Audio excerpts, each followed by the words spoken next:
On l'appelle la fondatrice, Ymir Fritz, mais il ne faut pas se laisser tromper par ce nom.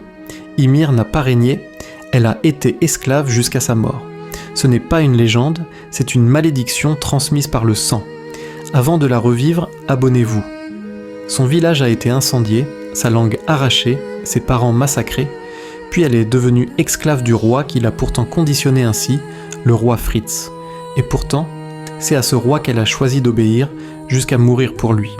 Pas par loyauté, mais par amour. Un amour tordu, malade, né dans les chênes. Fuyant dans les bois, elle est tombée sur une entité ancienne, un parasite qui a survécu depuis des lustres et qui cherchait un hôte. Certains disent un ver, d'autres un dieu. Ce n'était ni l'un ni l'autre, c'était la souffrance pure donnée en héritage pour apaiser cet enfant.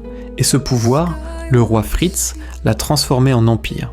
Il a fait d'Ymir une arme, puis à sa mort l'a dépecée, partagée entre ses filles comme un festin, et ainsi naquit la lignée des titans et l'axe principal. Ce n'est pas une bénédiction, mais une malédiction. Chaque Eldien porte en lui un fragment du cauchemar d'Ymir, un morceau de cette douleur qu'elle n'a jamais pu briser. L'empire Eldien a conquis, massacré, dévasté le monde. Puis le roi Karl Fritz, rongé par la honte, a trahi son propre peuple. Il les a enfermés derrière des murs, effacé leurs souvenirs, pendant que ceux restés sur le continent devenaient des parias.